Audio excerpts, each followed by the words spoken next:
Well, good afternoon, everybody. Happy, what is it, Christmas Eve. So, in recognition of the fact that we have a major holiday coming up here, Christmas, probably one of the biggest, if not the biggest holiday of the year, in particular for the Western countries, it reminded me that, this debate that I had against a Christian nationalist, and I was going to do a review of this debate at some point, maybe do some highlights on my channel. So I thought maybe this would be a great time to do that. I do want to just let people know, and I did put this in the description as a trigger warning. I have a lot of religious friends who watch my channel, and you guys all know that I respect you as human beings. I respect your right to have your religious beliefs, and I even share in well, I acknowledge, let me put it that way. I acknowledge that there are some really, really good things to be found in various religions, including Christianity and the Abrahamic faith in general. So, that being said, in a formal debate, I do everything I can to win that debate with honor and integrity, of course. I don't bend the rules. I don't engage in any ad hominem attacks. I don't attack people, but I do attack ideas. And the idea of Christian nationalism is a very disturbing idea. Now, I do not take that threat seriously here in America. I know other people I talk to and people who follow my channel, in some cases, they do think this is a serious threat. I personally do not. I think that Christianity is too disorganized, for one thing, uh, to really make a big push, a big enough push to actually take control over a system of governance and basically override or supersede the secular system that we have in place. I also think that religious beliefs in general are too regressive, and I think that societies evolve just like everything else evolves over time, and I don't see American society regressing to the point to where we would become a theocracy and adopt Christian, some kind of Christian biblical value system over a secular system. But so please be warned, if you're one of my religious friends, I'm going to come hard on the Bible, hard on the Abrahamic faith. That was the topic of this debate. And so just be prepared. Um, I'm going to go ahead and just basically play clips from the debate. If anybody has any questions, comments, any pushback, you know that I always welcome that. I welcome people to challenge my ideas. I appreciate if you could do it respectfully, but at the same point in time, we're all human beings. And when it comes to things like religion and politics, things get really heated. So I do give people a certain amount of grace for that. So, but you're welcome to try and tell me, where I'm wrong. If you think that something I've said is not correct, or my interpretation of something is inaccurate, or my thinking is wrong in some way, please do bring it to my attention. Let's have a discussion about it. So I'm going to go ahead and just get right into this. Let me pull this up here.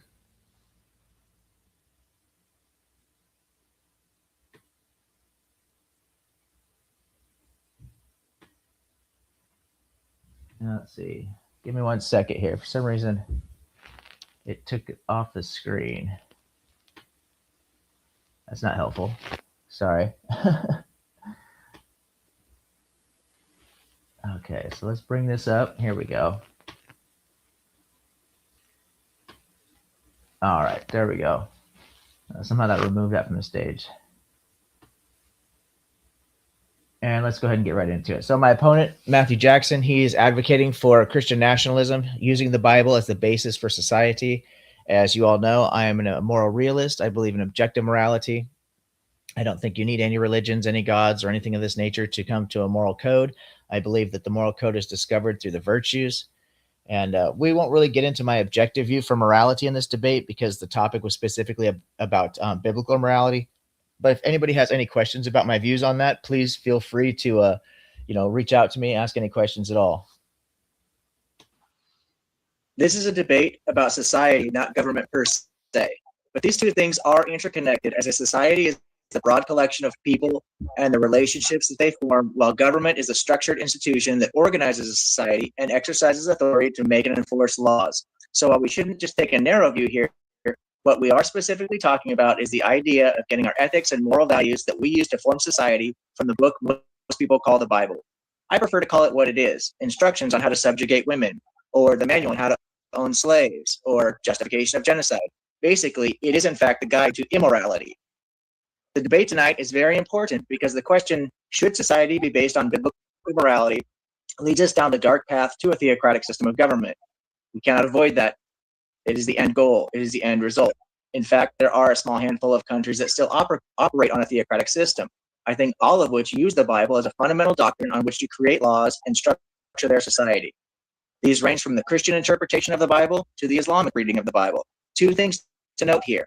In all these countries, women are not allowed to vote, and women are told to be submissive to their husbands. This is how degenerate and immoral biblical-based governments are today, and they were significantly more atrocious in the past. Do these things sound terrible and highly immoral? Yes, but those aren't just stories in the Bible. They are prescriptions for behavior as taught by God, Moses, Paul the Apostle, and even Jesus himself. The evidence shows us that nearly every single modern society today that's functional has set up the rules and laws based on secular humanist ideas. What you will hear from my opponent is that there are some people who think those old laws don't apply anymore. But that claim is incoherent if you actually read the Bible. And this is the primary reason we absolutely cannot use the Bible as the grounding for any society. It is internally inconsistent, contradictory, and incoherent. That is why we have 2 billion people spread over tens of thousands of different types of Christianity alone, none of whom agree with each other, or with the billions of Muslims who also use the Bible, and then neither of these groups agree with the hundreds of millions of Jews who are also using the Bible. This is evidence that the Bible is subjected to various interpretations on morality and ethics as well as theology. And what kind of moral laws do we see in the Bible? Well, I'm glad my opponent brought up Leviticus because we'll be talking a little bit about that. And the New Testament as well, because people like to hide behind that. Misogyny. Paul tells wives to keep busy at home and be obedient to their husbands. Titus 2:5. He further clarifies that wives should, in everything, submit to their husbands. Ephesians 5:24. Slavery. God tells you that you can own people as property for life and pass them off as an inheritance to your children. Leviticus 25:44-46. Beating your slave to death. If you want to beat your slaves to death, all you need to do is make sure they don't die within the first 48 hours. Exodus 21:20-21. Paul comes along. He's one of our most prolific New Testament authors. Surely he would have said, after several hundred years of this Old Testament law, that slavery was wrong. We shouldn't be doing the slave thing. No, Paul says, he doubles down on this and says, slaves, obey your masters with a sincere heart, just as you would obey Christ. Ephesians 6:5. He also tells slaves to obey their masters with fear and trembling. Colossians 3:22. That's fear and trembling. Excuse me. Sexual assault. My opponent brought this up. Well, it's very interesting that he would talk about that because God actually tells virgin women that if a man sexually assaults her, then she must marry the man who violated her. I'm going to repeat that because this is how degenerate this religion is and this Bible is, okay? God tells virgin women that if a man sexually assaults her, she must marry the man who violated her. Reference Deuteronomy 22:28-29. God also sends Absalom to sexually assault 10 of David's wives in public for everyone to view as some kind of spectacle. The wives didn't even commit the sin in that narrative. David did. As a punishment to David, God sends Absalom to violate 10 of his wives. That's 2 Samuel 16:8-23. Children. It's said that Jesus says, let the little children come unto me, right? And everybody says, oh, Jesus loves the children. Unfortunately, Jesus condemns the Pharisees for not stoning their disobedient children according to the Mosaic law. That's Matthew 7:6-13.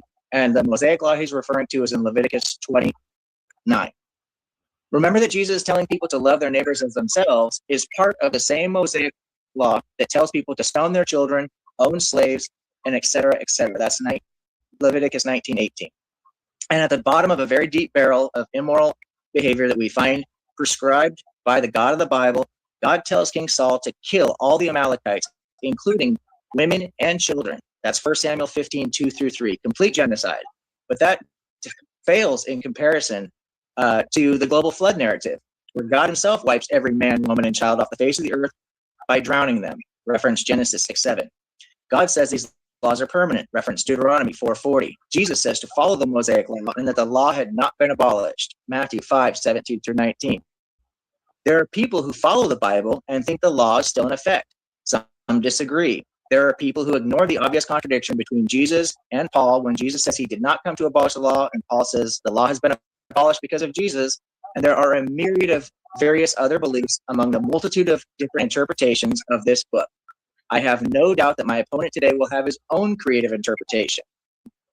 We cannot use something as incoherent and contradictory and open to interpretation as the Guide to Immorality, or the book my opponent knows as the Bible, to form a society. The very notion is as nonsensical as it is horrific. It is a secular movement beginning in the 15th century of the Common Era, known as the Age of Enlightenment, that has led to the abolition of slavery, increases in women's rights, community support, and equal and equitable and lawful representations of marginalized communities. Modern slavery in the Common Era was first abolished during the Enlightenment as a result of secular movement towards a more humanist approach. Christians were still involved in the North Atlantic slave trade when non-Christian nations were creating laws to abolish slavery. Slavery has since been abolished globally, and Christianity is not even remotely responsible for the non-Christian nations' abolition of slavery. The U.S. Constitution that my opponent mentioned actually calls for freedom of religion, which is the same thing as saying freedom from religion. How much time do I have left? Okay, that's a pretty good start. Actually, that was a very good opening statement. I've actually been working on my debate skills. Speaking of debates, I think most people probably know I have a debate coming up against Mark Reed, an atheist friend of mine, about my views on objective morality. So please do stay tuned for those details. I know I've been trying to mention it on every stream. That is going to be happening on the Raging Tomato. I did speak with Sarah just a couple of days ago, actually, and she did remember that we talked about maybe doing it mid-January. I do need to actually hammer down a date for that now that once the holidays are over, my schedule is going to open up. When Mark reached out to me for that debate, I said just too busy to do it this year, but if we could do it sometime January, maybe February, but I think January is when we're going to target that. Okay, so at any rate, I want to just highlight one thing here. And I'm not going to run you guys through this entire debate. I did link this debate in the description of this video. I also want to give a quick mention to Tristan Gabriel, and his channel is called 21st Century Minds. I highly recommend checking him out. If you're interested in the Christian versus full preterism discussions, Tristan Gabriel, now an agnostic, possibly an agnostic deist. I hate these labels because, everyone kind of identifies as their own thing. But I do believe Tristan is an agnostic deist. He might be an agnostic in general, but he used to be a believer and he went to seminary. He used to be a pastor. He knows his Bible inside and out, and he knows full preterism. And so he's been on a personal mission to basically expose full preterism for what it is. It's a very toxic version of Christianity. I mean, there's a lot of bad versions of Christianity, but full preterism has to be possibly the worst. And if you're interested in that argument, check out Tristan Gabriel's channel. I'd like to thank him. He's hosted, I think, 2 debates that I've had now, if I remember correctly. And he's a really solid dude. And I linked the description of linked his video in the description of this video. Did I just say that right? I think I'm tripping. I don't think I've had enough coffee yet. I linked I linked the debate here, which is on his channel, in the description of this video that you're watching. And if that wasn't as confusing as it possibly could have been said, I don't even know. Anyway, I'm not going to run you through this entire debate, but I do want to highlight some things. One of the things in my opening, I mentioned a few different things, obviously misogyny, slavery, the sexual assault against David's wives. These things get a lot of traction in atheist communities, skeptic communities, trying to expose problems with the Bible, and for good reason. Those are terrible, terrible stories. And I cited the verses, the chapters and verses books. So if you want to read those stories for yourself, you can open up a Bible and you can see it's all in there. One of my biggest issues, and I have a lot of issues with the biblical moral code, so to speak, but probably one of my biggest issues is the treatment of women in this religion, in all 3 of the Abrahamic religions. I feel that women are subjugated, they're discriminated against, and it's done actively and intentionally, and it's really disturbing. One of the more specific situations is in this sexual assault, in this grape situation, okay, where women in the Old Testament, the 613 Mosaic laws, if an Israelite woman was raped, okay, then the punishment would be she would have to marry the man who violated her. Okay, I know it sounds unbelievable to even have those words come out of my mouth. It's just unbelievable. I can't even believe that people look at this religion and say, "Oh, this is so wonderful. This is such a moral way to live and so ethical and stuff." The woman who was violated has to marry the man who violated her, according to the Mosaic law. That is insane. And it really pisses me off. It pisses me off that it happened then. And what really pisses me off now is that there are people, religious people, who feel compelled because of their religious beliefs to defend this and to try and minimize this and make it seem like it wasn't as bad as it really is. And it's terrible. So I am going to play one clip here of Matthew's pathetic attempt and grotesque attempt to actually minimize this law, to make it seem like it was okay that the woman had to marry the man who assaulted her. And just one quick clarification. He's going to cite that the man had to pay 50 shekels of silver to the woman's father. That's actually incorrect. It was 30 shekels of silver. But it doesn't matter as far as I'm concerned. I don't care if he had to pay 1,000,000 shekels of silver to her father. The penance went to her father, not to her, and she had to marry the man. Okay, so that doesn't get you out of the situation. It just makes it worse, in my opinion. I'll go ahead and move to that clip.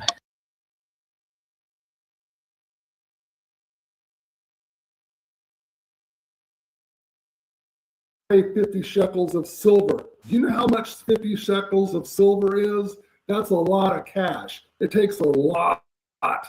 It takes about 6 or 7 or 8 years to earn 50 shekels of silver, okay? So he would be in debt to the virgin's father. Plus that, he would lose his divorce rights. Do you know what it's like for a man living in the Bronze Age to not have divorce rights? So his sympathy is not with the woman. At no time does he say anything about the woman and how tragic this is and how terrible this is for her to be sexually assaulted by somebody. It's all about the man. Oh my goodness, he has to pay out all this money after he sexually assaults somebody. He has to lose his divorce rights. This is insane. This is how degenerate religious beliefs can make people. And I'm not saying all religious people are degenerates, because I don't believe that. I have many very good friends who are religious, family members, people I respect greatly, actually, who are religious. And they, but this is one of the potential problems that comes from these religious beliefs. You're now in a position to where you're forced to either say, yeah, you know what, something that God did is not ethical, or you have to say, well, it's okay. These sexual assault laws. I mean, that poor man who violates women, he has to pay out the silver to their fathers, and he loses his divorce rights. This is horrific. Okay, we're gonna move forward here. I'm gonna go ahead and move into the closing statements, and then we're gonna look a little bit about some things that were brought up during the cross-examination, and then we're gonna close it out. It's gonna be a shorter stream today. I wasn't actually planning on going live. I was gonna just record this video and then upload it, but I'm still learning how to use all this stuff. And I think in the future, if I'm going to do that, I need to just do it in YouTube Studio, because I did this. I'm so used to using StreamYard, and StreamYard, I don't know, when it links to YouTube, it goes live for some reason. So sorry about the confusion. So let's go into this closing remarks.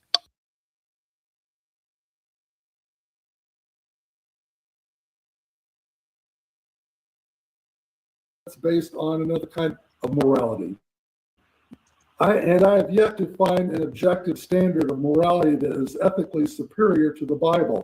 I'll close with this. In 1776, a French philosopher by the name of Voltaire, who was very outspoken critic of Christianity, held a Bible in the air and said, in 100 years, Christianity will be obliterated and pass into history. He died 2 years later. 50 years after that, the Geneva Bible Society acquired his house, and they printed Bibles and distributed Bibles from his house. If that isn't proof that God has a sense of humor, I don't know what is. I'm done. All right, very good. But go ahead, Daniel. You can go ahead and have your closing statement, and then you guys in the comment section, by all means, send your questions, and then we'll see where it goes. Go ahead, Daniel. 5 minutes. Go ahead and begin. It's very interesting that in a debate about biblical morality, I'm the only person in the debate that actually cited any Bible verses specifically.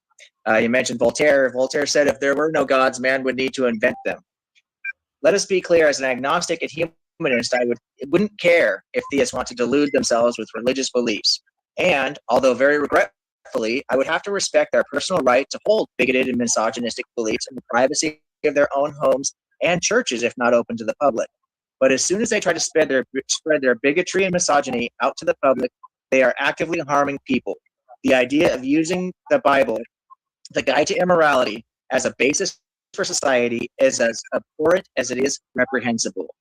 If the Bible has been unable to produce a single interpretation of ethics and morality that is in fact axiomatically true or objectively egalitarian, then it cannot be considered as useful for anything other than encouraging and promoting the toxic behaviors of us versus them and might makes right, which is exactly what we have seen for thousands of years historically.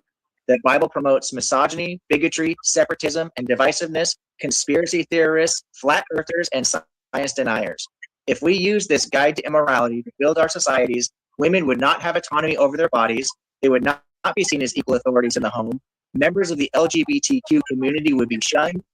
People in need of health care would be denied in many cases. Foreigners would be enslaved and treated as unequal. And we would literally be throwing rocks at disobedient children. The acronym for all this is FUBAR FFS. If you know, you know. The very thing my opponent is arguing for is a seed that will grow into a weed called Christian Nationalist ideology, which is a thing that will choke out freedom, equality, and justice for all. And I'm going to close there. So as far as debates go, that was a very strong closing. I actually smoked this guy in this debate. If you go into the comment section, if you do check on this video, I think as it stands, there, I haven't looked at this in quite a while, but there were 100% of the people that actually voted one way or the other on this and another platform voted for me to win as the winner of this debate. I've never seen a debate with a landslide like that, where 100% of the people vote for one person. And that's Christians and atheists and agnostics that were voting in that poll. This guy, I just roasted this guy, and it's not only did I perform well in debate, and I'm glad I did, but it's also because the whole idea of biblical morality, if you know the Bible, you've actually studied this and you study history, it's indefensible, absolutely indefensible in my opinion. And if anybody wants to have a debate with me about any religion, for the most part, any major religion, I've studied all of them. If you want to get into a debate about morality, I'm always willing to accept that challenge. I'm going to go ahead and go into a little bit of the closing remarks, and then we're gonna shut this down. Unless anybody wants to jump in, since I guess people are watching this. Like I said, I didn't expect to go live, so if people have any comments or want to share their thoughts on this topic, or I guess anything else for that matter, I'm more than happy to open the stage up and let people in. But let me just finish this out. We'll go to the closing remarks, cross-exam. Oh, this was where this is where audience asked some questions. So I've got one more thing to play, and then we'll shut this down.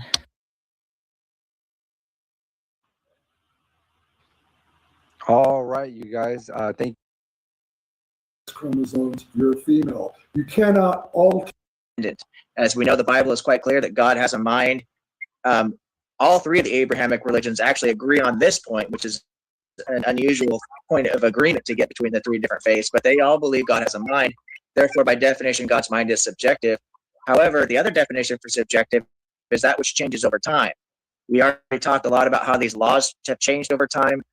My opponent admitted that these laws change over time. What he thought was good during Paul's time with the women of the flower age is now a little different now. So this is another point that we can look at and say that these things are subjective. So you don't get an objective standard from God. It's subjective. It's just subjective to God's will, God's opinion, God's commands, however you want to, divine command theory, whatever you're into. All right, since I was addressing Matthew, you go ahead and close, and then we have looks like 2 more, 3 more. Not stealing, I think that's a pretty objective standard. Not committing adultery. You are married, aren't you, Daniel? So you would be against adultery, would you not? So I just want to actually mention this really quickly here. I didn't realize, for one thing, there's a bit of confusion with the formatting on this. We didn't set up a time for open discussion, and my opponent initially, he did not want to take audience questions, and I'm sure I know why, because he was going to have a hard enough time dealing with me, much less defending his ideas against random questions, and he knows that his position is indefensible. But we did get him to agree to take some of these audience questions, so I'm glad we did, because it just exposed even more of his bigotry against trans people in particular. But in this question here, being a married man, he wants to know if I would be against adultery. And here's how that works. Because I believe in objective morality, and I believe in egalitarianism. I also believe in autonomy, right? My wife is a human being, right? She has her own autonomy. She's equal with every other human being on this planet, which includes myself. She has a right to her own freedom and well-being and her own free will. So if my wife wants to go sleep with another man, or whatever she wants to do, she's a human being and I have no right to stop her from doing that. Now, I'm not saying that would make me happy, right? That'd be a conversation we would need to have, but I would also not say it's a grounds for a divorce automatic. I mean, it could be, if that's your stance. If you want a partner who's monogamous and that's very important to you, you have a right to that as well. But I have no right to tell my wife who she can and can't be sleeping with. She's her own human being, right? And I believe that's how it should be for everybody. I do respect my wife greatly. I love her very much, and one of the things I do love about her is her loyalty, right? And my wife and I have a very, very healthy marriage.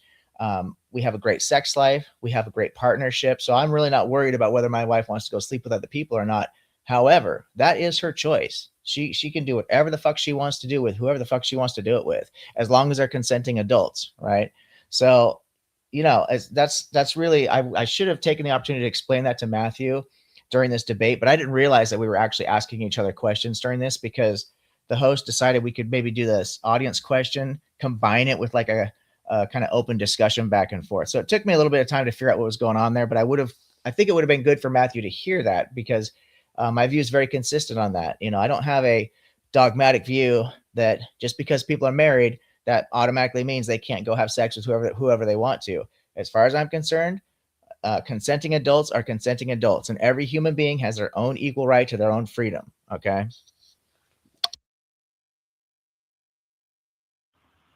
Is that subjective or objective?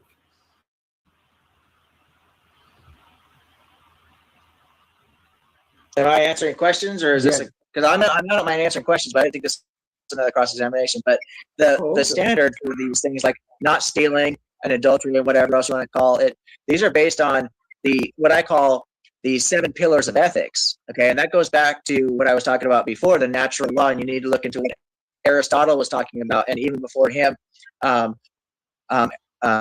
Socrates, for example. So when you look at some of the church fathers that had input on these laws and stuff, they actually borrowed. So like St. Thomas Aquinas, Irenaeus, they borrowed from Aristotelian virtue ethics, the golden medium and things of this nature. So this goes back to the natural law. It's a natural law that if you let people steal, your society will collapse.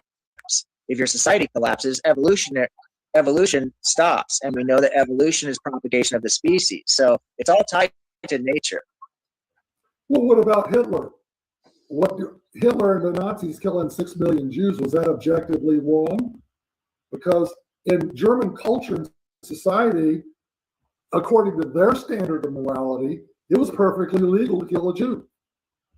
That's right, because you're talking about their subjective standard. But when you want to talk about Hitler, look at European empiricalism, which ran from the 15th to 16th century, right? Which was done by Christians who were based on Christian nations and Christian ethics, and it led to hundreds of millions of deaths, far more than Hitler, Stalin, Mao, or Mussolini combined.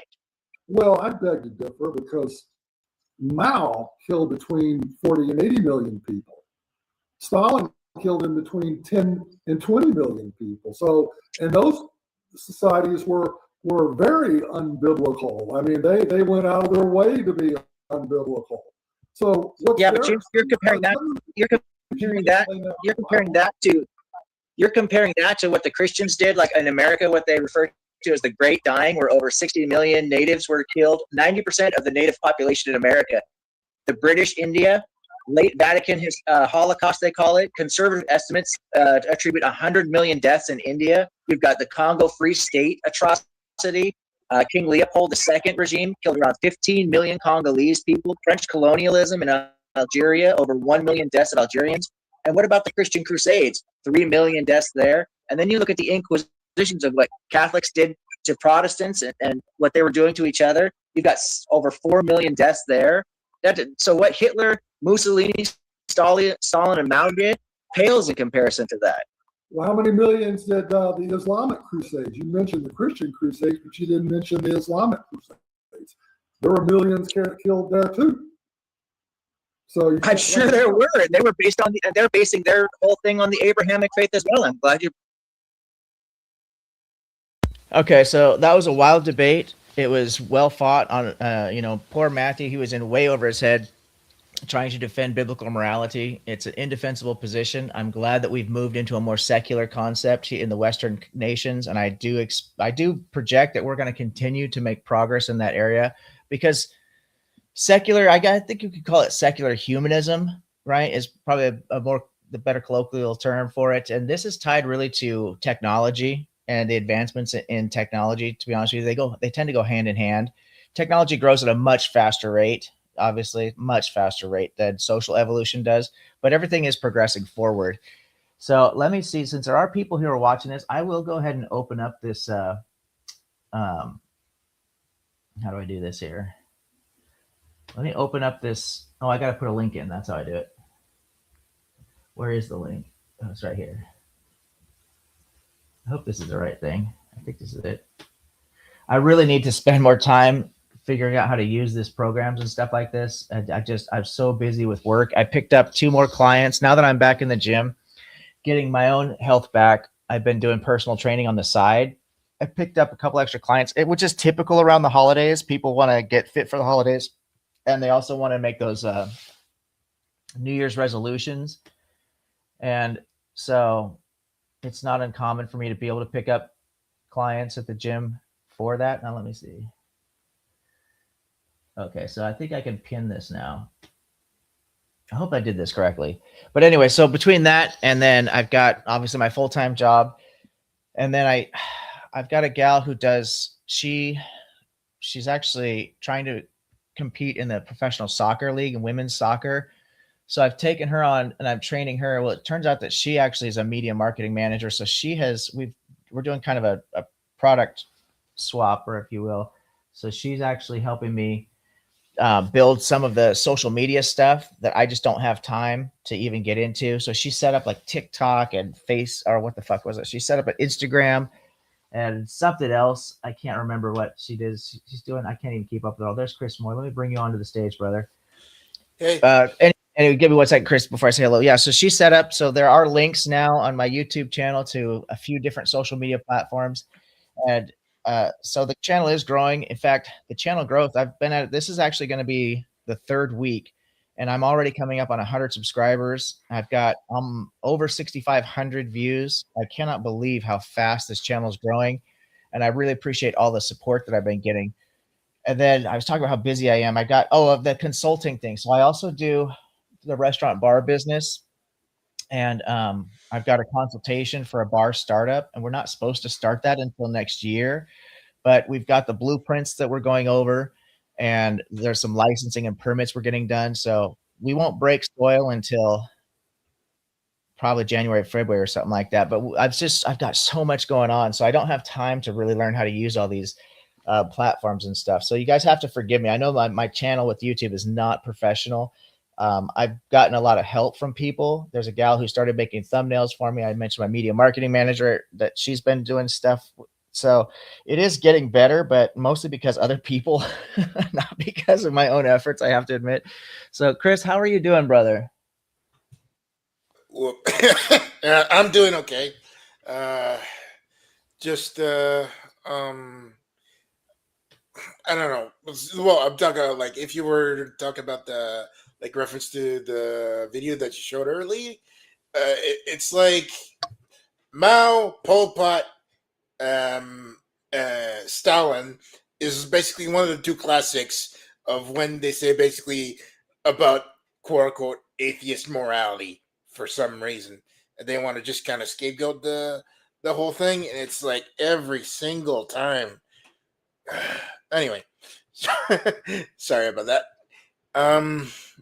Yeah, so it's just like it's just like I know that they have their talking points because there's pre-supplement, supplement, but is but it's just at the same time I'm just kind of wondering. It's like, don't you guys just like think, like, for once in a while, like, how, like, other people see you, you know like not inside looking out, but looking out in. But I guess this is the only way to basically push back against the darkness is just to keep to the grindstone, I guess. So yeah. Yeah, you're absolutely right. I do hear that so often. Now, I don't have to deal with it as much personally because I do believe in objective morality. So it really helps avoid that whole conversation with theists and stuff. But when I'm with other skeptic friends of mine or on their channels or watching their videos, you're right. The whole Mao and Stalin in particular gets thrown around as an example of what atheism will lead to, and how and the degeneracy, quote unquote, of atheist morality or absence of morality. And it's such a straw man. For one thing, it's literally like it's not even remotely relative, because if you're going to look at atheist morality, then I think wouldn't the term that they need to be looking at would be secular humanism, right? Yeah, pretty much. Like Right, that's right, the right. So, uh, and Stalin and Mao were not secular humanists. nope. No, not at all. And the thing is that it's a relationship due to power dynamics. Like why, like you had the excuse me, the whole eliminate your foes and eliminate your friends that could be considered a threat. And that the state of paranoia is what basically drives all this, like all those decisions within the quote unquote the regime, like the historical regimes of communism, is that basically it's that in order to secure power and all that, is that they had to just like called basically called a herd every single time that something rock the boat, or up until it was like too big of a containment, aka Chernobyl, for example. And yeah, that's just how the system works, I guess, like a TLDR. But the thing is that it's like the like when you go through apologists, they'll just gotta go straight through that. And like I am also like I kind of think about the 30 years and 100 years war, where basically or even also like the troubles, I think, in Ireland. It's more of where people try to be live in a civil society, but it devolves into a brawl for on the basis of religion and also other malcontent gripes that the oppressee or what no oppressed see or anyhow those are on the back foot and the veil of being oppressed, just kind of like pushes back, and then it goes back and forth until like somebody just feeling kind of figure out that it's like this is stupid, you know. And yeah, sorry if I No, just not at all. I appreciate your feedback. One of the things that I think one of the reasons the channel is growing as quickly as it is because I really open up people to bring different ideas to the table, and as long as people can have a respectful conversation, meaning we're not attacking people, we're attacking ideas or institutions. That's all I care about, and I welcome any topic and frankly any point of view within that construct. And I appreciate these are difficult things to talk about when it comes to religion. And we're discussing two of the most volatile subjects because it's kind of combined into one. Is this debate was about Christian nationalism. So now we've got religion and politics tied together. And I do just want to clarify for people watching, that I've said it many times and I'll say it many times in the future. I'll repeat this as much as I need to, because I did not spend 30 years and several thousands of dollars studying religion in college because I hate religion or religious people. I actually find it to be quite beautiful in many ways. especially if you're a history buff like I am. And if you study history, Same. you cannot go as far back as we can go, right? Is to about the 4th to 5th century with Sumer, right? And the Sumerian tradition, and in this at this period, this is where we come up with the writing system, the first known writing system, right, with cuneiform writing. And it turns out that the first writing system, when that came out, there was a fully developed society with rules, regulations, and religious beliefs, myths, and fables. Like it's a very popular, the Enuma Elish. People know about, Utnapishtim and the flood story. There's a creation myth and stuff like that. So those ideas had been fully developed long before we even had a writing system, right? So you cannot go back into what we can actually track historically and separate society from religion. It's impossible to do historically. We just don't have any written records. We don't have anything to go on. You know what I mean? In fact, in paleontology and archaeology, in those two fields, they're starting to discover signs that there were religious type of quote unquote spiritual beliefs. I don't know if you can even use the word religion, because religion has this connotation that things are more organized or structured, right, within a belief system. But there were definitely there was worship of gods or supernatural elements to nature, going back into like cavemen, right? Like we see this with our most ancient hominid ancestors. And so this stuff goes back a long way. You cannot separate societies and peoples from these beliefs. It seems to be impossible. And so I think, as somebody who loves to study history and loves to study the origin of our species and how our societies have developed, religion's been a big part of that. And I have a lot of admiration for a lot of parts of religion, because I do believe it gives people a bit of a context for ethics and morality. For example, I'm a moral realist. I believe that morality comes from as a natural law. It has to do with the fact that we're all moral agents. Because we're human beings. That just is part of being a human being, and I build my model from there. But for a lot of people, then the next question, whether you believe it's subjective, morality is subjective or objective, the next natural question is, well, what ought we do, right? What does that even mean? And so in all these religions, one of the common threads you get is, don't steal, don't murder, this type of a thing. Unfortunately, you get a lot of other laws like worship me only, or this God only, or else you're going to burn in hell forever, or we're going to organize our society under the banner of our God, and we're going to go to war with them under the banner of their God. So there's a lot of really negative stuff that comes from it as well.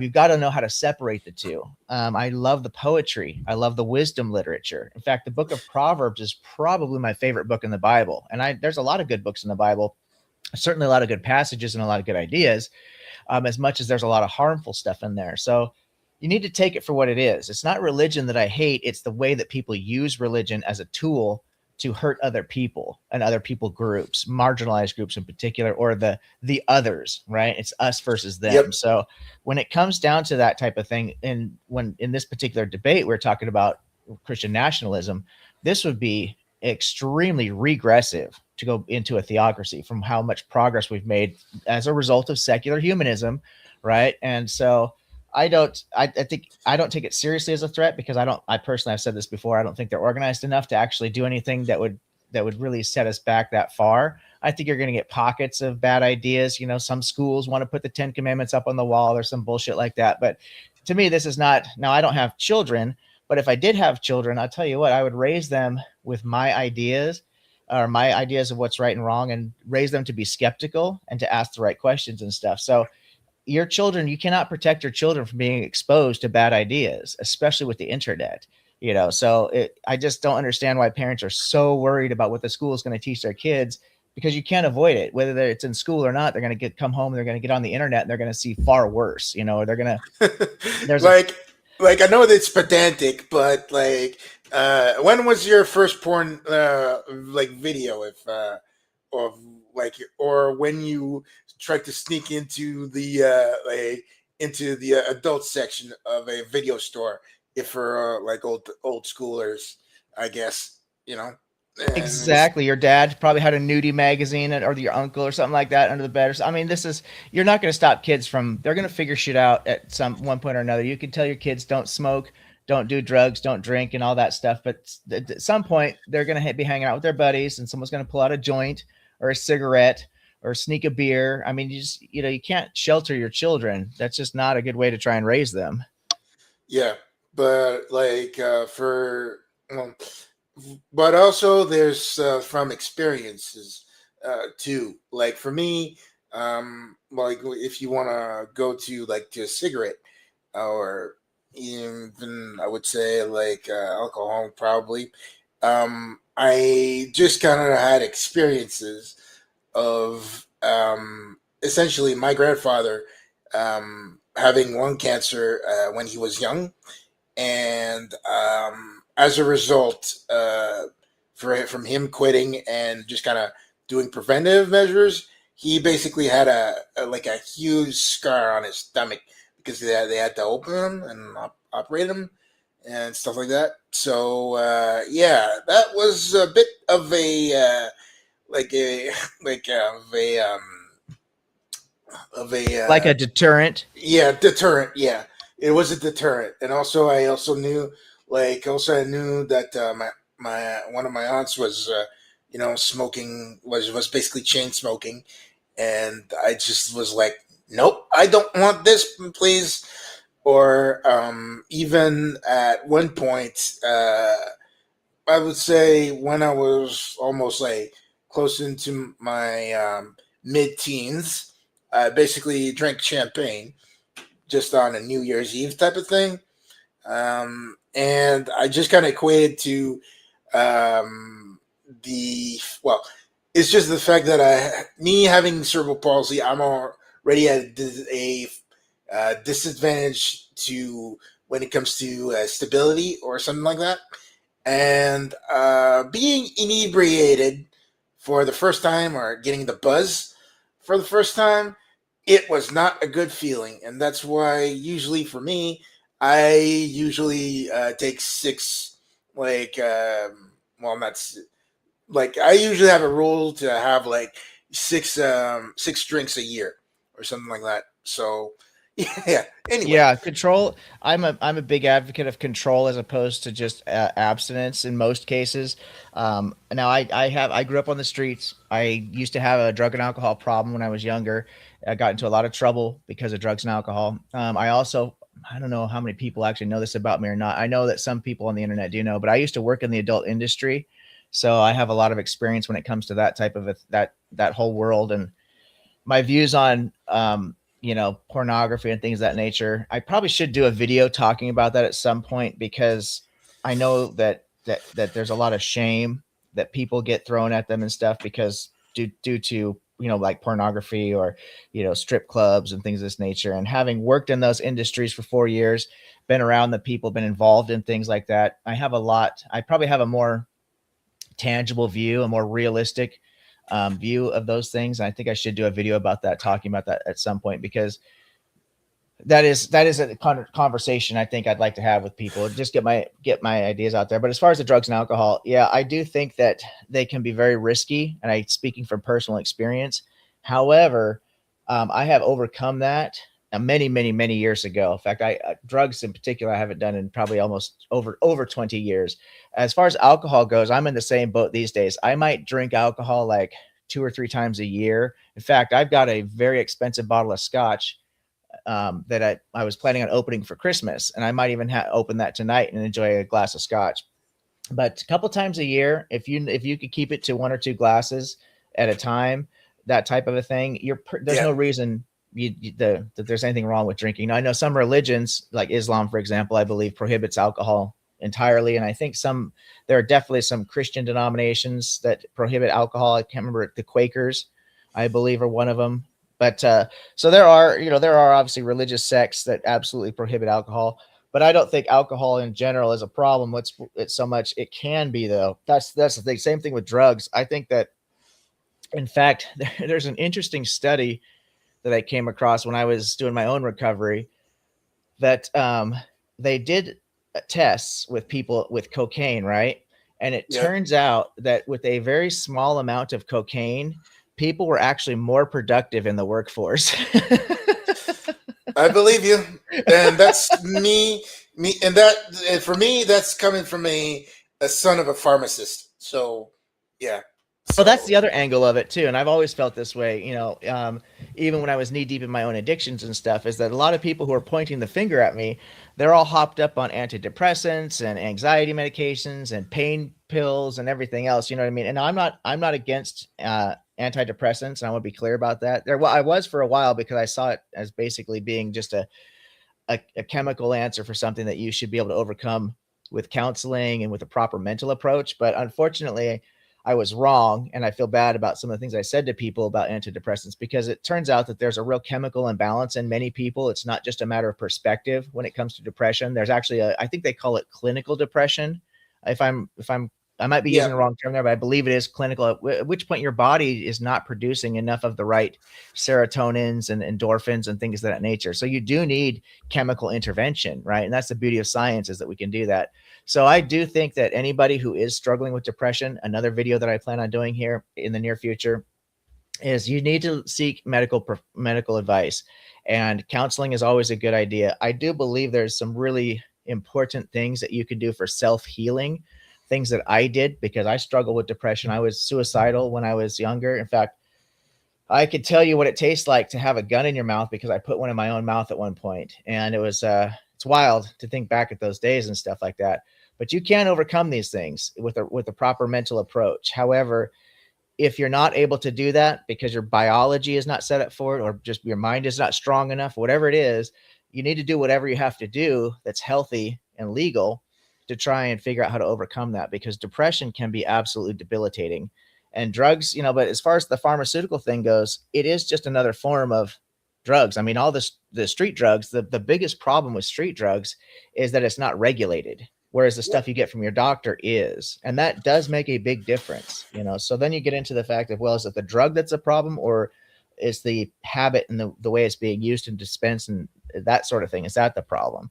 So I think I don't think it's fair to just throw this big blanket, oh, drugs are evil, even though I would recommend to most people stay away from them. There's better alternatives. Well, it's just that how can I explain this? Is that essentially well, I say drugs as in pharmaceutical drugs, not the hard stuff. Is that it's essentially it's easy, like the effects are easy, like it comes easy, excuse me. And that's one of the things of why people get addicted to it. And it's because it's like you don't have any digestion time, you don't have any stuff like you just basically pop in a pill, and it's in your blood system within a half an hour. So yeah. And I don't know. Yeah, it is. The other thing about drugs too, that a lot of people who are critical, and really extremely critical of drug use and stuff like that. And again, there are problems with drugs, especially when it comes to street drugs. I'm not endorsing the use of any of those drugs, but I'm not just going to throw just a blanket statement and say this is all just terrible. Everything has to be avoided. If I know people that are what they call functional addicts, so to speak, right? So I Yeah, actually had a friend of mine. She was a mother, a wonderful mother, actually took very good care of her children, and she would use methamphetamines, like, I don't know, like once a month or once every couple months or something like that. You know what I mean? So there are yeah, people who could do this, and obviously she didn't do it around her children.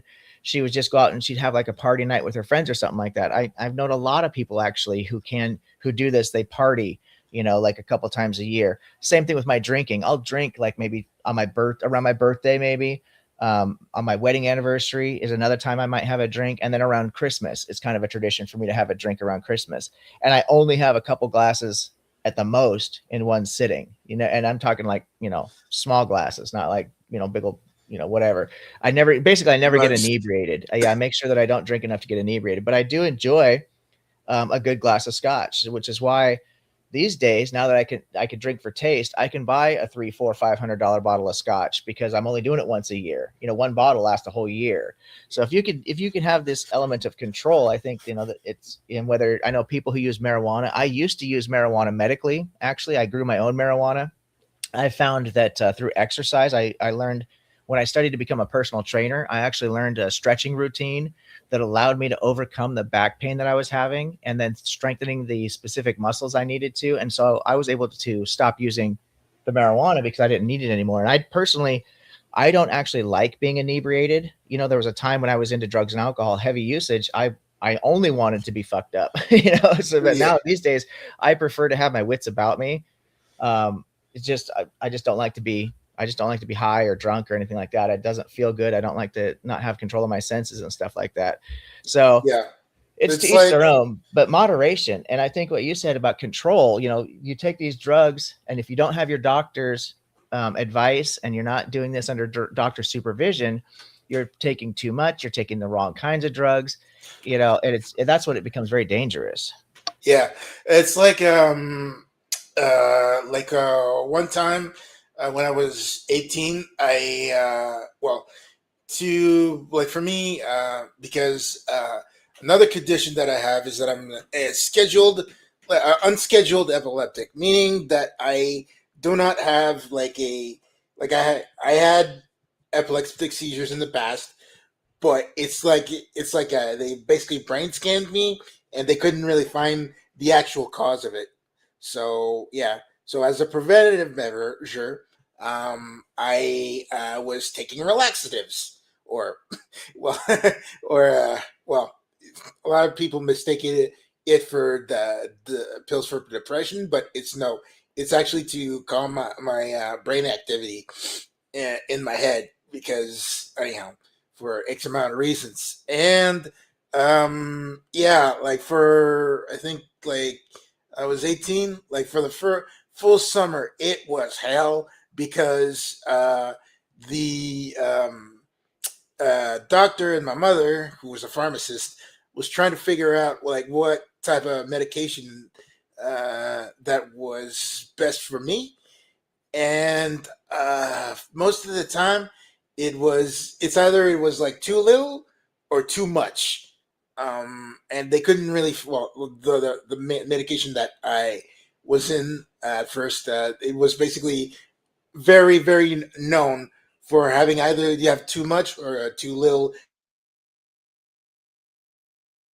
way too easily.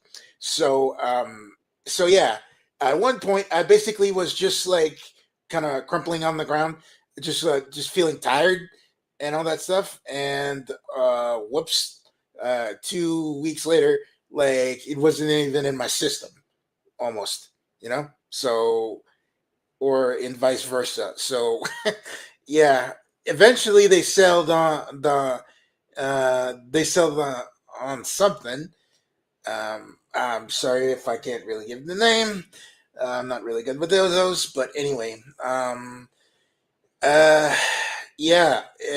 But that summer was a wild ride that I do not wish on anybody. So yeah, sorry. Well, you mentioned seizures. I actually know people who have been prescribed by their doctors medical marijuana because apparently it helps reduce seizures as well. So I mean, there's a lot of these quote unquote drugs actually do have medicinal purposes. The problem Oh is when yeah, people acquire them illegally and use them without supervision, they can become dangerous, and the addiction factor is a real problem.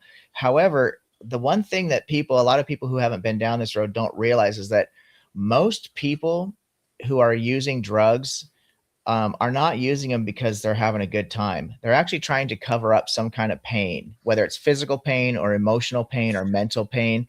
And so that's where the problem is because it becomes a quick solution. You don't have to do the work, the hard work of fixing yourself, right? You just have to take the drugs, and the drugs cover up the problem. And that's yeah, where the addiction lies in my experience, you know, and dealing with people. I used to work nonprofit, and we did transitional housing. And one of the things that we would do is counseling. And I had a group that were, because of my previous experience being incarcerated, working in the adult industry, having a drug and alcohol problem myself. So I had a lot of experience, even though I'm not a licensed counselor. They asked me to lead a group. And it was really interesting talking to different people, finding out, you know, that the different reasons that people are using all these drugs. And it's the same as my own personal experience and things I saw when I was on the streets and in the adult industry and stuff like that, is that people are covering up a lot of pain. They're not using drugs because it feels good to stick a needle in your arm right now. Unfortunately, the pain that comes, the physical pain, and the discomforts that come along with habitual drug use then become part of the addiction. You know, it's much like a tattoo. Like I've got a few tattoos, and you get your first tattoo. And some people, you know, that's not the same for everybody, but for me and for a lot of people, you get that first tattoo, and it's like that pain is exciting. It's part of the process. Not only are you getting something, some piece of art, hopefully it's something you care about, because tattoos are generally permanent. Although these days, I guess you can get them removed. But back when I was getting tattoos, it was a, you know, you better think before you start getting your girlfriend's name tattooed on your ass, right? Yep. Yeah. The good old days. Anyway, so yeah, but yeah, like I get it about the like the pain. Even like for me, I have a high pain threshold tolerance. Um, I don't exactly seek out to have a tattoo or something like that. However, I know how it is to be poked into the arm like 50 different times, and that's for was for my left arm on Botox, just so it could loosen because like because of cerebral palsy, I'm constantly like contracting and contracting, even just like talking right now. Like my arm is getting like it's just like contracting like inward and stuff like that, and yeah, like eh, so yeah. Anyway, so yeah, stuff that you know a little bit by being a lab rat, but hey, that's how it is. Yeah, the advancements in medical technology are absolutely amazing.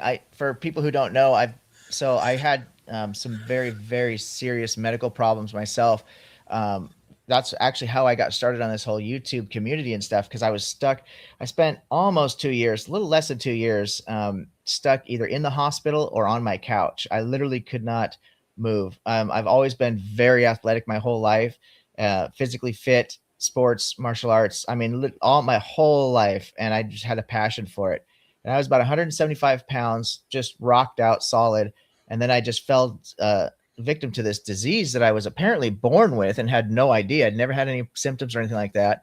And it got a hold of me. And in less than 3 weeks, I dropped from 175 down to 110. I was in the emergency room. And the doctor said, if you didn't get in here when you did, you're probably dead. They told me that 3 different times in that period, that if I didn't get in the emergency room when I did, I kept having to go back. They were doing experimental medications, trying to get a handle on this and control this disease I have.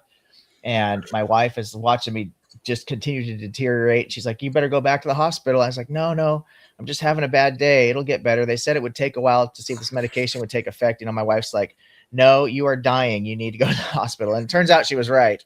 So anyway, the point of all that is I finally had my final surgery end of July.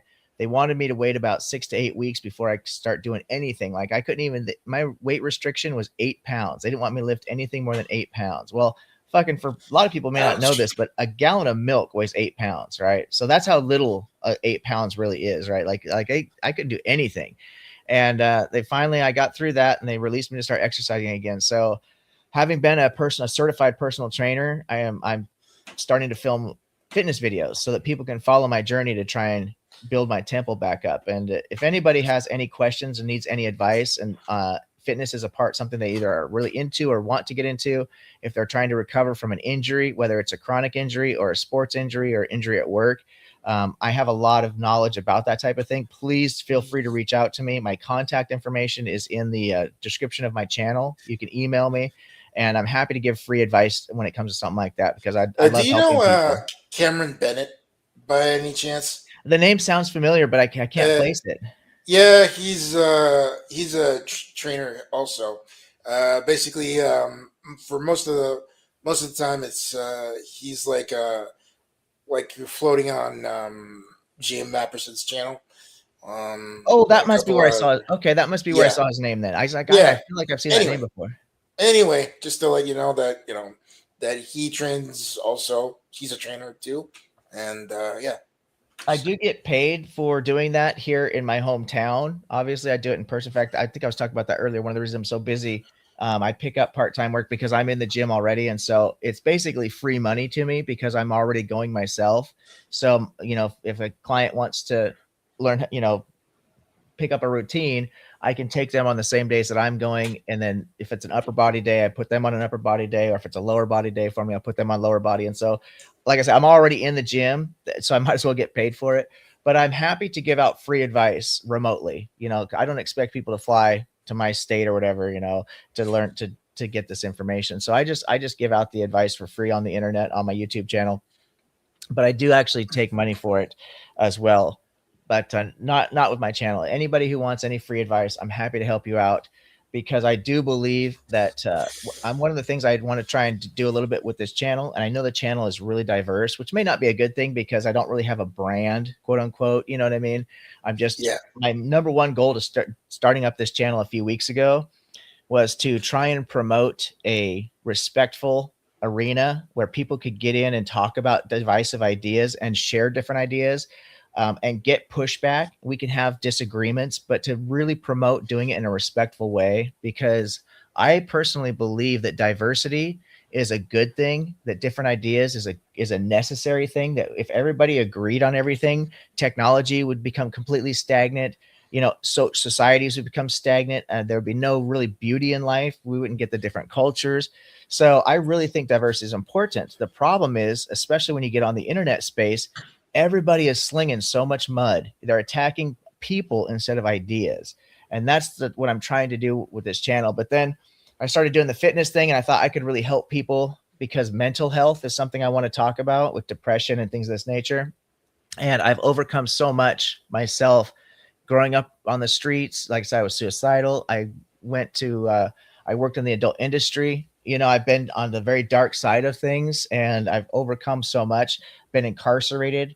I literally had to turn my life around. And a lot of my problem was stemming not so much from the fact that, I was a street kid, my father was murdered, and I can point at these things and say, oh yeah, this really had, set me back a lot.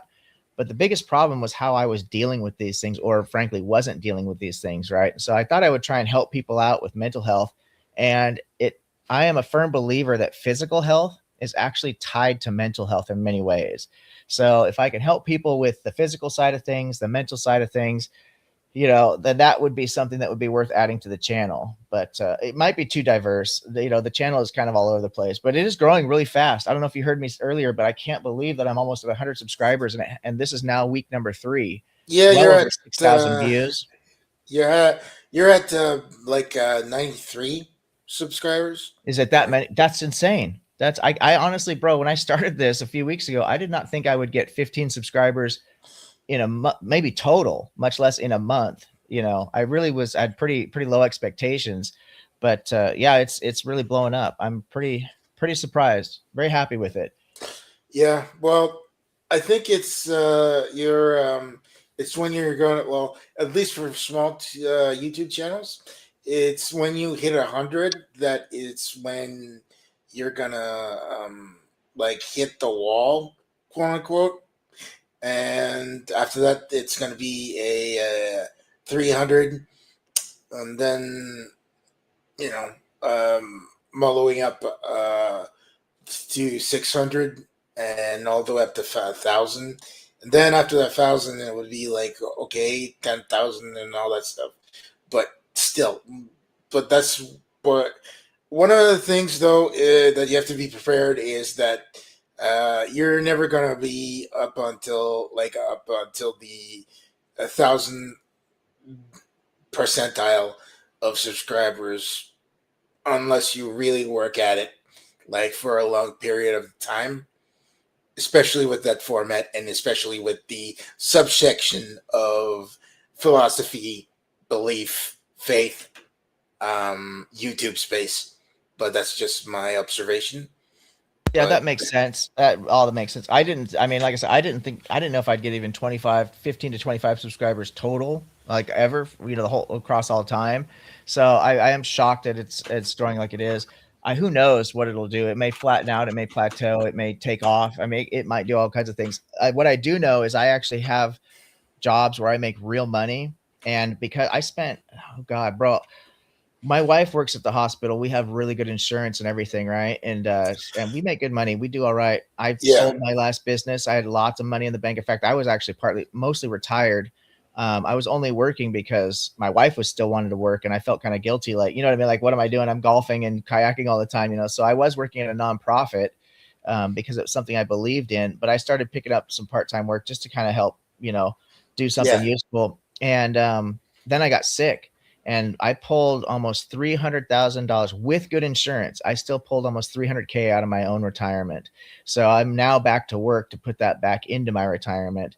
And I'm way too busy. I cannot try and become a YouTuber. You know what I mean? That would be so irresponsible at this point in my life, you Well, know? technically, for YouTube, for most of us, well, in the YouTube space, it's a hobby. Sure, you're gonna get the like Brandon from Mindshift. You're gonna get the Derek Lambert um, of the stuff, Durante Lamar. You know, like who one of those who got the magic sauce. You know, of growing their channels without even trying. Um, Britt Harley, or I think that's her name too. No nonsense spirituality, stuff like that. But it's just what I'm saying is that there's a kneecap for the space that you are currently occupying. Yeah, like well, or that you intend to occupy, as in trying to build conversations around those subjects of philosophy and religion, faith. So yeah. Yeah, I agree with you. The one thing is where I am in kind of a unique situation, and this is no shade on anybody because I have so many friends who have channels, and I want to be really careful how I say this because I'm not, like I said, I'm not criticizing the way people are doing things. You know, everyone's got their own method or whatever. But what the reason that I'm doing this actually is because it hasn't been happening on other channels that I've been exposed to in general, and I'm really trying to promote this finding this common ground as opposed to trying to deconvert people. Now I've never been a believer myself. I've always been agnostic, so I don't have any religious trauma. You know what I mean? I have no bad experiences as far as personally with when it comes to religion or having to free myself from a religion. Yeah. And so many of the people that I know who are skeptics, whether they're agnostics like myself or they're atheists, they actually carry residual trauma from being in a cult, frankly, is what it really is. And there's been studies on this. In fact, I've got an author of a book who wants to come onto my channel. Once I'm done with my debate, because I'm so busy with work, I have to be careful what I schedule in advance. And I've got Mark Reed is on the table for a debate with me on my views of objective morality. And that's really taking my focus. Once Yeah. that debate happens, then I can plan out something else. And I've got an author who wrote a book about religious trauma who wants to come on. I'm really excited to interview him. But the point of all that is that there's a lot of animosity in a lot of these channels with a lot of these communities, and I totally understand it because of the trauma that comes to it. The other thing is there's a lot of politics that get wrapped up into this. I'm an independent centrist. I don't align with the left or the right. And I do see most of my skeptic friends are on the left. Most of my religious friends are on the right, and politics gets pulled into their channels, even if they don't mean to. You know what I mean? Now, I don't mind talking about politics, but I'm more looking to have conversations about how we can find common ground with different political views, Yeah. because that's really what I'm trying to promote is common ground. And then that's one of the reasons my channel has been growing as fast as it is because this is really supposed to be a safe place where people can say, hey, look, I don't agree with this, or I don't agree with that. And we're not going to vilify people because of their ideas. You know what I mean? We can attack the idea, and that's a good thing, to expose bad ideas. But the whole purpose of me doing this is to show that at the end of the day, we're all human beings. We're all basically have the same basic needs. We got to put food on the plate. We got to put a coat on our back, a roof over our head. We've got families that we care about. Many of us are in relationships. We're married or have children, things of this nature. And we have this common ground, right? We need to find a way to work together. For you, and I think you obviously have seen this with me because you've known me for a while now, but I refer to everybody as brother and sister. Even though I'm not a religious person, I do believe that the way I treat people is like the same I would treat a family member. So that's kind of what I'm trying to push here. And that does make me in kind of a unique spot there. Yeah.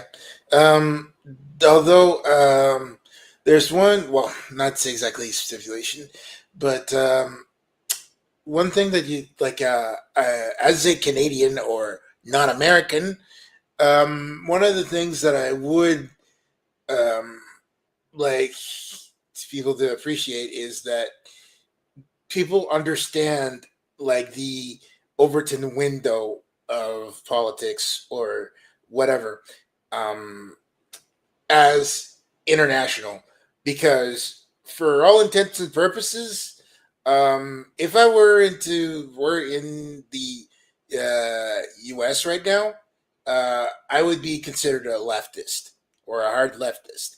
However, in Canada, I'm basically a center left, like my politics or my beliefs, or in the spectrum of Overton window, it's center left. So yeah, and it's like there's also like the not the mentality, but the like what right or left means in the U.S., what right means in and left means in other countries, and that's one of the things that I would like to see within, like, I would say American channels to just kind of acknowledge, because it seems that every time that I hear like right left, I'm like, okay, here we go again, and yeah, I don't know if you understand what I'm saying. Yeah, I do, and I appreciate where you're coming from. In fact, that's something I should, just mention too. And I openly admit this. I probably don't say it enough, but I'm really, as an independent centrist, I'm really in the middle because I don't identify left or right. But it'd probably be fair for a lot of people to label me as apolitical because I am actually very ignorant of a lot of politics intentionally. I actually try to stay out of politics in a lot of ways because nobody in my country represents my views because I'm in the middle. It's very bipartisan here in the States.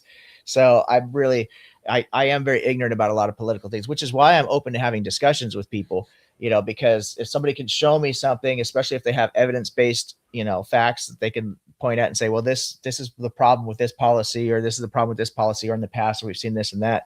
And it is interesting because I have a lot of international friends. I have friends globally who follow my channel now, and friends from the Middle East, friends from all over Europe. And so every time politics and stuff comes up, these labels really don't just map over from one to the other, left, the right, all this other shit. It really is it's specific to each country and each political system. And Skeptic Philosophy mentioned something. I think this is actually a really good point he made. I want to read this for the audience, for anybody who might just be listening, not watching Sure. here. He says, I would say you are lucky for not going through a church state, but I'm not sure that's true anymore. I think going through it made me see something that was important for me to see. And I agree with that, actually, Skeptic. I don't know if you're around, you have time to jump in and share any thoughts, because I always enjoy talking with you. Skeptic Philosophy, for those of you who don't know, he's got his own YouTube channel he started up. I would recommend checking out his stuff. He's a really smart guy. He actually inspired me to start looking more into philosophy a few months ago. And as anybody who's been following me knows, it's like my new passion now. I'm just gobbling it up as much of it as I can. Every day I'm getting into some kind of philosophy studies. But I agree with this sentiment in the fact that the same thing I could say about growing up on the streets or being incarcerated, working in the adult industry, having drug and alcohol problems, whatever it is that I've been through in my life, I would not wish that on anybody. However, having gone through that, I have a very, very tangible understanding of the problems and the benefits and all the inner workings of it. And so, like he's saying here, talking about religion in particular, in a religious state, I mentioned I am never was a religious person, so I don't have a deconstruction story. But the people who have come out of these religions, they have seen and experienced firsthand what that's like.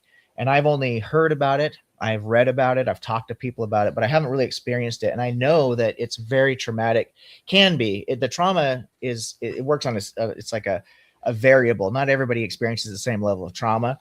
And a lot of it has to do with how old you are when you break free from the religious beliefs. Because I know some people who are really young, in their teens Hmm. and 20s, when they got out of the religion. So they've really got their whole life of skepticism ahead of them, which is great. But I know people who have gotten, like Brooklyn Lou might be a great example.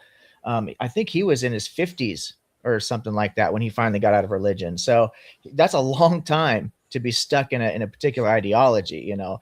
And your friends are often tied to this religion. Your family certainly is going to be tied to this religion. Some people, depending on what country you live in, your entire society, like some of my friends in the Middle East, they cannot safely announce that they are no longer part of their Islamic faith. They cannot safely do that because it can actually Self be, non-believers.